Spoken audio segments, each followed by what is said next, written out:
अभिक्रिया क्या है? प्लेडियम तथा बेरियम सल्फेट की उपस्थिति में क्लोराइड का हाइड्रोजनीकरण बता दिया है कि H2 के साथ रिएक्शन करने पर एल्डिहाइड प्राप्त होता है, यानी कि CHO ग्रुप प्राप्त होगा और इस अभिक्रिया को ही रोजेनमुंड अभिक्रिया कहते हैं। तो रोजेनमुंड अभिक्रिया हम यहां से देखेंगे। तो यहाँ पे हमें क्या करना है कि प्लेडियम तथा बेरियम सल्फेट की उपस्थिति में अम्ल क्लोराइड का हाइड्रोजनीकरण करना है। तो यहाँ पे हमने मान लीजिए कोई अम्ल क्लोराइड का ले लिया एसिटल क्लोराइड, ठीक है, यानी कि CH3COCl। CH3COCl को क्या पढ़ते हैं? एसिटल या एसिटिल क्लोराइड। अब जो आपका ये एसिटिल क्लोराइड है, हमें कोई अम्ल क्लोराइड लेना है। अब कौन सा अम्ल क्लोराइड लेना है ये नहीं कहा गया है, तो मान लीजिए हमने क्या ले लिया? Acetyl chloride. अब इस एसिटिल क्लोराइड को क्या करना है? हाइड्रोजनीकरण करना है, ठीक है। इस एसिटिल क्लोराइड का जब हम हाइड्रोजनीकरण करेंगे यानी कि H2 के साथ रिएक्शन करेंगे, किसके प्रेजेंस में?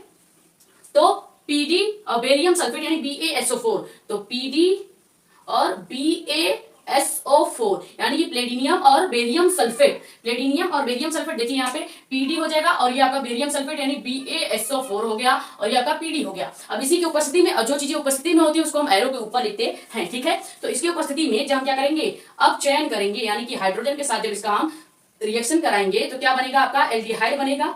तो अपचयन करने पर एल्डिहाइड प्राप्त होता है। तो यहाँ पे CH3CO है ही और लास्ट में H जुड़ जाएगा, तो यहाँ से CH3CO पूरा ले लेंगे, CH3CO ले लेंगे। Cl इधर का बच रहा है, इधर एक H है, तो अगर हम एक H यहाँ पे ले लें तो ये तो आपका एल्डिहाइड बन गया और इधर अभी एक H बचा है, H2 में से एक H लेंगे तो एक H बचेगा, एक H और Cl जो है लास्ट में जुड़ जाएगा तो आपका HCl भी हो जाएगा, ठीक है। और ये जो बना है ये क्या बना है? आपका एल्डिहाइड, क्योंकि हमें एल्डिहाइड ही बनाना था, ठीक है। ये आपका रोजेनमुंड अभिक्रिया है जिसमें क्या करना है कि कोई भी आप अम्ल क्लोराइड ले लीजिए, जैसे यहाँ पे हमने लिया है एसिटल क्लोराइड, ठीक है। अब इस एसिटल क्लोराइड का अपचयन करेंगे यानी हाइड्रोजन के साथ रिएक्शन करेंगे, तो जब रिएक्शन करेंगे तो प्लेडिनियम और बेरियम सल्फेट की उपस्थिति में हम इसका अपचयन करते हैं। अपचयन करने पर एल्डिहाइड प्राप्त होगा, यानी यहाँ से CH3CO और इधर का H2 में से एक H लेंगे तो यहाँ पे CH3CO के बाद भी H लग जाएगा यानी एल्डिहाइड ग्रुप हो गया और जो आपका ये Cl और एक H बचेगा उसको हम लास्ट में लिख देंगे और ये आपका कंप्लीट रोजेनमुंड अभिक्रिया है, ठीक है। तो